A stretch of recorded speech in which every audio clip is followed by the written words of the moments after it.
Update po tayo sa unang araw ng pagpapatupad naman ng mas mataas na multa sa mga mahuhuling dumaraan sa EDSA busway. At may ulat on the spot, si Oscar Oida. Oscar? Yes, Connie, wala pang kalahating araw, umabot na sa mahigit 100 na motorista ang nahuhuling lumalabag sa EDSA busway. Ngayong araw ang simula ng pagpapatupad ng mas mataas na multa para sa lalabag. Malinaw na 5,000 pesos yan para sa unang paglabag. 10,000 pesos naman sa ikalawang paglabag na may kasama pang seminar at isang buwang suspensyon. Ang ikatlong paglabag naman ay may katumbas sa 20,000 pesos na multa at isang taong suspensyon ng lisensya. Pagbabayarin naman ng 30,000 pesos na multa ang lalabag sa ika-4 na pagkakataon at tuluyan ng babawian ng lisensya. Ilan sa mga nasitang motorista sinubukan pang umiskapo pero nahuli rin kinalaunan. Kaya imbis na 5,000 pesos lang sana, pagkat unang paglabag pa lamang, naging 20,000 pesos tuloy ang multa at suspendido pa ang kanyang lisensya ng isang taon.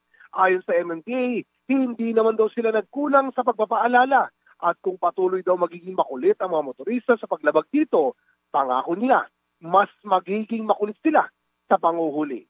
Connie? Kanina lamang as of 9 a.m. nasa 151 yung mga nahuling pasaway dyan sa busway. Ano? Kinumpute ko agad, 5,000 each yun. So 755,000 pesos. So saan ba magbabayad? Kung lahat itong mga ito ay ngayong araw din magbabayad, ano ba yung mga paalala ng MMDA? Sa previous, hindi ko natanong yung kanina ko, pero sa mga previous report ko, alam ko yung mga multa pwede nang mabayaran yan via bank eh. Okay. Para hindi na lahat sila magkukumpulan sa LTO office. Alright. So, pero alam ko pinadali yan. Meron pa nga sila, di ba, parang actually sa LTO pa to, sa LTO naman to, meron din silang masinahawak na pwede dun magbayad. Pero Naka-link ata na sa LTO, kaya kapag sila ay magre-renew ng lisensya, automatic na pagbabayaran at hindi sila talaga makakalusot dyan. Oo. Kaya Ayun pala. Hindi pwedeng baliwalain, no? Yes.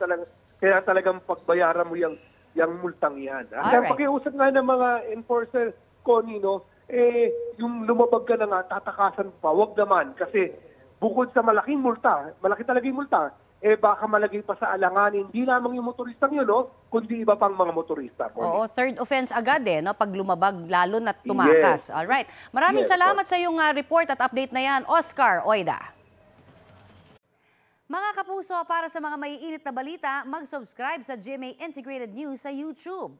Sa mga kapuso abroad, subaybayan niyo po kami sa GMA Pinoy TV at sa www.gmanews.tv.